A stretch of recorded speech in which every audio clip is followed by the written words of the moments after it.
Hello, writers, and welcome back to Spooky Writes, your channel all about writing. I'm your host, who is secretly a ghost, Kamal Onor. Now, today we're going to be talking all about the two modes of writing that you have to do if you want to be successful. So make sure if you get any value from this video, make sure to give it a good thumbs up. Make sure to share the channel with your writing friends. And with that said, let's head into the storm.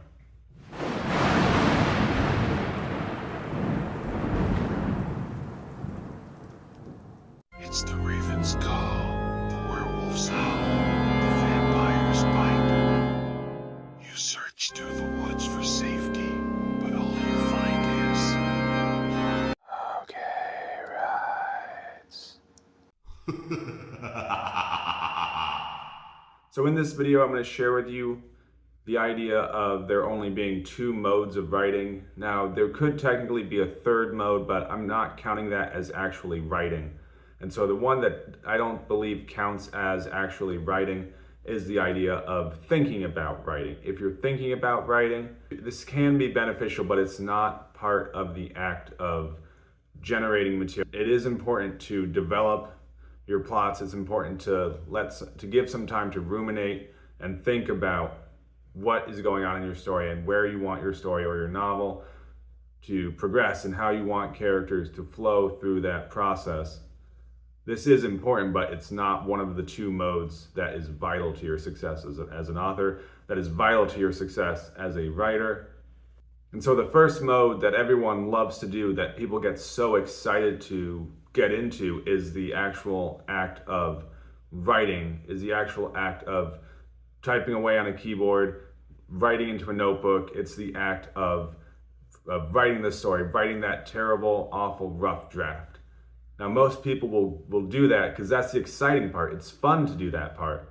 Everyone loves to just write their story, but then the more important part, the more important mode that you have to find a way to get into, you have to find a way to fall in love with this second mode. And this second mode is editing. It's the act of revising and fine-tuning your writing.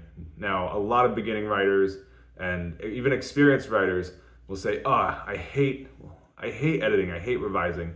And a lot of beginning writers will get stifled while they're writing because they feel as though they have to catch their mistakes while they're writing. I think this is a bad way to go about the writing process. I think you have to be in one mode or the other mode. You can't be doing both simultaneously. There is no multitasking.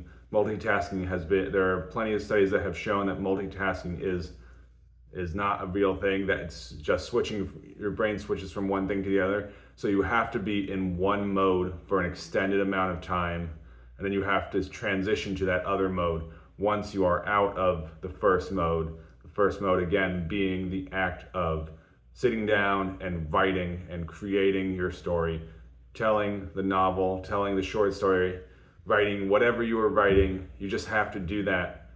And that's the fun part. That's the exciting part for many writers. Now, I've recently been revisiting a lot of work that I'm actually currently in the second mode with a work that I started way back in 2020. And right now I'm going through the first 30,000 words or so of that piece.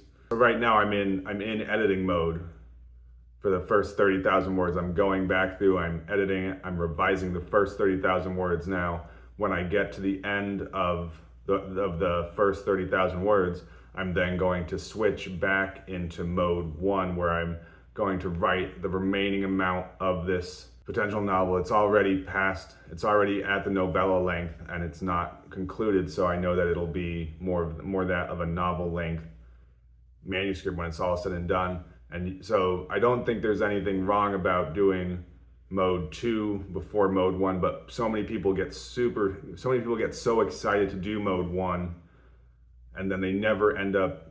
A lot of people hate the editing process, and it's not beneficial to be trying to do both at the same time, because if you're trying to do both at the same time, you're going to end up losing focus, you're going to end up losing accountability in mode 1 or mode 2 if you're constantly switching back and forth.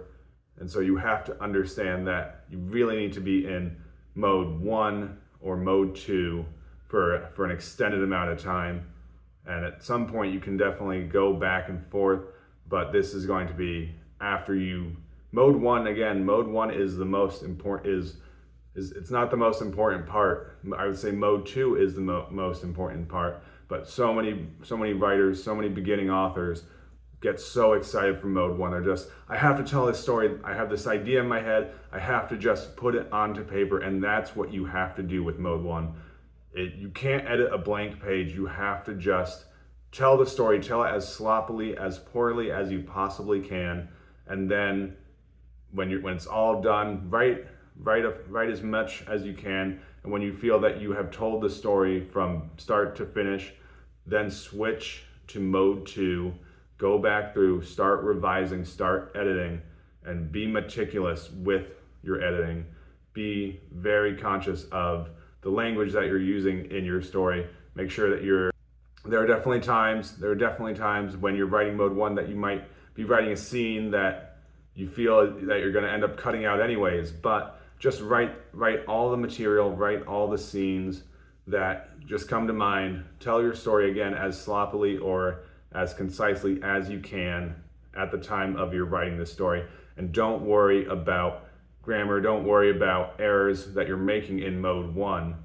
Wait until you transition from mode 1 to mode 2, the editing and revising stage. And at this point, this is where you're going to be hyper-focused on your sentences, you're going to be hyper-focused on the story, you're going to potentially cut scenes, cut characters. Just like Hemingway said, you have to murder your darlings. Don't be afraid to make changes when you're revising and when you're editing, because no one's ever going to know that that you actually had a character here that you cut out during the editing process. Readers don't read your drafts. Readers don't read rough drafts. Readers read the finished final product. So hopefully that's a little bit to help you think about the way that you need to be processing and the way you need to be thinking about the act of writing. You shouldn't be trying to create and edit and revise at the same time. You should be very much focusing on one or the other. And while you're focusing on one or the other, make sure that you're paying full attention to that mode. And you can certainly edit little sentences here and there. If you write a sentence and you go, oh wait, this didn't make sense, change that real quick. But best thing you can do is try and get into the flow state where you just lose track of time and you're just plugging along, writing scene after scene after scene, writing words, just putting words onto a page, because you can't do mode 2. You can't revise and edit if you have nothing to revise and edit. Likewise, you're not going to have a finished product unless you do the second part, which is revise and edit. And so many people get so excited for mode 1 of I'm writing a story, and it feels as though we're active and we're doing the fun part. But then so many people don't find any fun in the revising and the editing stage. I'm at the point where I'm starting to prefer the editing and revising stage to that of the content of creation. I would much rather be revising and editing, because I don't have to be constantly thinking about what's the next scene. I already know what the scenes are. It's already on the page, and now I'm just fine-tuning. I'm revising and I'm editing and I'm making the story as good as I possibly can get it to. So hopefully that was helpful for you. Drop a comment down below. Let me know if this video was helpful. Let me know if you have any questions. And also don't forget that my book, Curse of the Black Horn, is available as well for purchase now. Make sure you grab yourself a copy of that book. And as always, keep it spooky.